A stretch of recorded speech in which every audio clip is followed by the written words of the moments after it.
Hey everybody, it's Evan with Let's Do This. Today I'm going to be showing you how to redo some corner pieces, some trim on this pop-up camper. I have a Jayco J Series Baja edition, but what I'm going to show you can really be applied to any pop-up camper or even a hybrid. All these seals and corners and vinyl inlays, they're all basically the same. I bought this guy off an auction for 750 bucks. Always check your local auctions.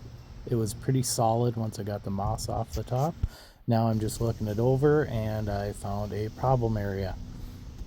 So this obviously has to have been letting in some water. So once I take off this corner piece, I'll see how much damage is in there. So underneath this vinyl inlay are where you're going to find your screws. It's always screwed in, one screw showing, and once you get that screw off the bottom you can pull it out. Get your butyl tape and your vinyl camper inlay. Make sure to have those on hand before you start exploring, because once you pull it off it's going to be exposed to the elements. So just make sure you have everything to redo it. Try not using caulk. In another video I'll be showing you caulk versus butyl tape. Butyl tape is made for marine, it's made for water exposure.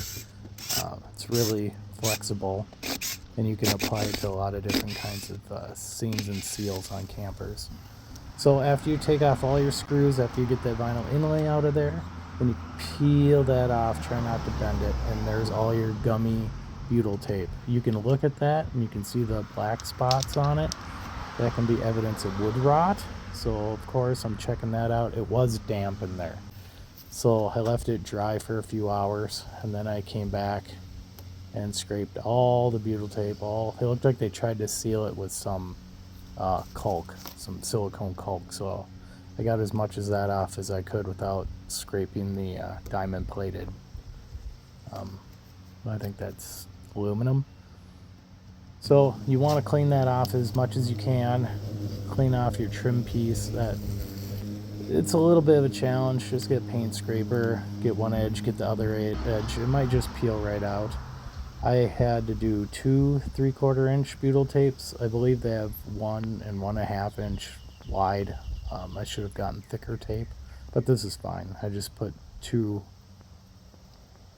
strips of it on, one on the one side and one on the other side, and I pinch all the way down to seal it together.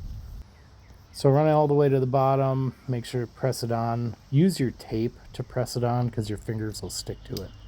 So that's your pro tip of the day. Press on your butyl tape with that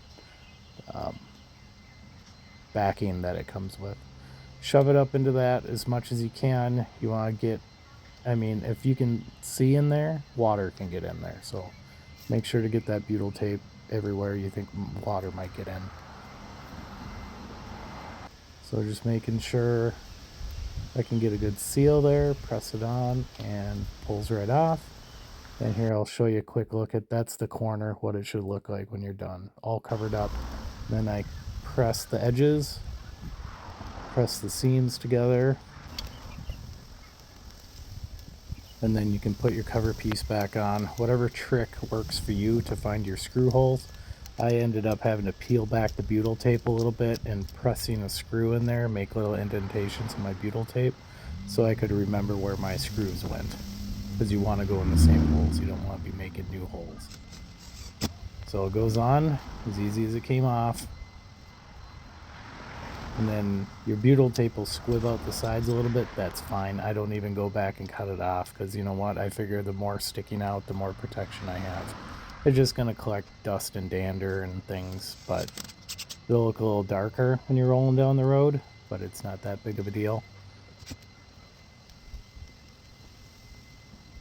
And then you can see if there's any gaps left after you get the trim all the way put back on. So you can go through and press with your finger, try to shove the butyl tape into the corner around there. I even end up adding more to the bottom because there's still some gap showing. And by the time I put this on, that wood did dry out a little bit. So here's the vinyl inlay. You can see the edges sticking up or towards you.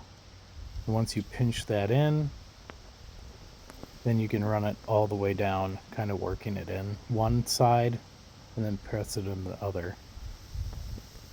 Figure out how much you need bent at the top, because that's how I took it off. It had a bend on the top, and I screwed it in. Remember, you want to have one screw exposed.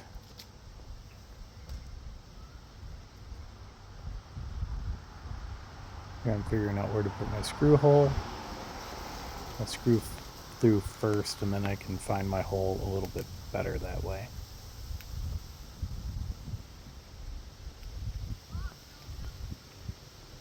And then you can press it all.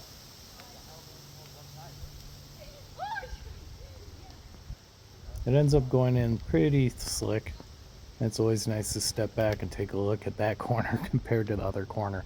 I end up doing all four corners and the top pieces on my camper. I'll be making more videos. I just bought some property and I'm moving this up there this weekend, but I'm doing a whole lot of work to it this week, so I'll be posting a bunch of videos of those.